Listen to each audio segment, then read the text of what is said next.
जमशेदपुर में भारी बारिश के बाद बाढ़ जैसे हालात हो गए हैं और इस वक्त जो तस्वीर आप देख रहे हैं ये चांडिल डैम की तस्वीर है और चांडिल के लगभग 7 गेट खोल दिए गए हैं। इस भारी बारिश के बाद डैम में पानी की मात्रा बहुत ज़्यादा हो गई थी, जिसके बाद गेट खोले गए हैं और इसका साफ तौर पर सीधा असर जमशेदपुर के अलग अलग क्षेत्रों में देखने को मिल रहा है। अगर आप चांडिल डैम की तस्वीर देखेंगे तो पानी एक अलग अवतार पर है और अलग लेवल पर पहुंच चुका है और अगर इसकी डिस्टेंस मापी जाए और देखा जाए कि कहां तक पानी पहुंचा है तो ये बस पुल को टच ही करने वाला है। अगर बारिश लगातार ऐसे ही होती रही तो जिस तरह से आप तस्वीर देखते हैं पहले भी कि ऊपर से पानी गुजरता है इस पुल के, तो वो भी आपको देखने को जल्द ही मिलेगा। और जिस तरह से बारिश लगातार जमशेदपुर और पूरे झारखंड भर में हो रही है, अपने आप में ये एक अलग प्रकार का साइन भी है, क्योंकि मानसून के आते ही और पहले मानसून में इस तरह की बारिश के बाद जमशेदपुर में अक्सर इस तरह के हालात साल दर साल देखे जाते रहे हैं। और चांडिल डैम की तस्वीर एक अलग प्रकार की खौफनाक तस्वीर होती है जब सभी फाटक खोले जाते हैं। लेकिन फिलहाल अभी 7 फाटक 7 गेट खोले गए हैं और इसका असर आप देखिए, क्या पानी किस तरह से लहरा रही है और मौजों के साथ पानी यहाँ से बह रही है। तो ये तस्वीर और इन तस्वीरों के बाद जमशेदपुर से सटे कपाली क्षेत्र हो, सरायकेला खरसवां हो या अन्य जो भी क्षेत्र है, उन क्षेत्रों में बाढ़ की समस्या उत्पन्न हो गई है। पानी बड़ी मात्रा में घुस चुके हैं, घरों में घुटने और कमर तक कई जगहों पर पानी है, जिस वजह से लोगों को पलायन और शेल्टर्स में जाना पड़ रहा है। ज़िला प्रशासन ने भी ऐसे लोगों के लिए इंतज़ाम किए हुए हैं ताकि वो शेल्टर में जाके रहें और सुरक्षित स्थानों पर ऐसे लोगों को ख़ास तौर पर पहुंचाया जाता है और अपील भी की जाती है कि आप सुरक्षित स्थानों और ठिकानों पर चले जाएं। अभी भी बारिश हो रही है जिस वजह से स्क्रीन रोटेशन और थोड़ी सी प्रॉब्लम आ रही है।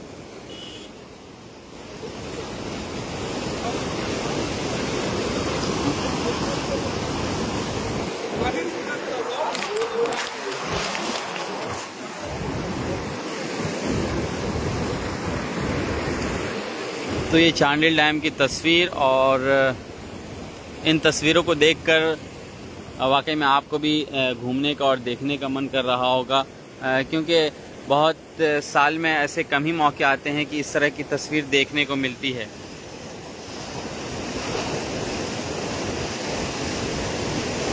तो लबालब ये डैम भर चुका है और जब डैम भरता है तो उसके गेट फाटक खोल दिए जाते हैं ताकि डैम में अतिरिक्त पानी की मात्रा ना हो सके, जिस वजह से जो डैम में पानी की संख्या अगर बढ़ती है बहुत ज़्यादा तो इससे चांडिल के आसपास के गांव को बहुत ज़्यादा नुकसान हो सकता है और भारी तबाही मच सकती है। इस वजह से फाटक खोले जाते हैं और इसका असर जमशेदपुर, कपाली, सरायकेला खरसवां ज़िला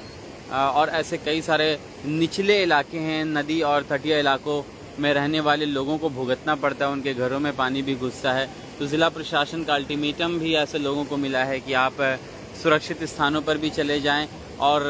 ख़ासकर माइकिंग भी की जाती है। प्रशासन, डीसी और ज़िला प्रशासन के लोग, पुलिसकर्मी घूम कर लोगों को सतर्क भी करते हैं। आपने देखा होगा यास साइक्लोन के टाइम में भी जमशेदपुर में ख़ास तौर पर भारी तबाही और भारी नुकसान देखने को मिला था और इस मानसून की बारिश ने जमशेदपुर के लोगों के लिए एक सवाल खड़े किए हैं कि जब बारिश इस तरह की होती है तो उन पर जो मुसीबत आन पड़ती है उससे कैसे निपटा जा सके। और इसके लिए बहुत सारे शेल्टर्स बनाए जाते हैं, रहने के लिए जगह उनको दी जाती है प्रशासन की ओर से। और ये चांडिल डैम का विकराल रूप आप देख सकते हैं। हालांकि अभी 7 फाटक 7 ही गेट खुले हैं, तो ये आलम है पानी की जवार और पानी की आप लहरें सुन रहे होंगे किस तरह से आवाज़ें आ रही है। लेकिन जब पूरे गेट अगर खुलेंगे, आप सोचिए, कल्पना कीजिए तो क्या स्थिति होगी, क्योंकि लगातार बारिश होती है तो पानी बहुत ज़्यादा भर जाता है डैम में और इस वजह से बहुत भारी संख्या में घरों को नुकसान पहुंचता है, घर डूबते हैं और पानी की मात्रा निचले इलाकों में बहुत ज़्यादा बढ़ जाती है। तो ये चांडिल डैम की तस्वीर जो अपने आप में एक मनमोहक तस्वीर भी देखने में बहुत ही आकर्षक और ख़ूबसूरत भी लगती है। लोग आकर यहाँ पर तस्वीरें सेल्फीज़ लेते हैं, अलग अलग एंगल से फ़ोटोज़ आप देख रहे होंगे लोग लेते हैं। तो ये इन पलों को लोगों को जीने का एक अवसर भी मिलता है, लेकिन इससे नुकसान भी होते हैं ऐसे लोगों को जो नदी और तटीय इलाकों में रहते हैं, नीचे इलाकों में रहते हैं और वहाँ पर जीवन का कोई साधन नहीं होता।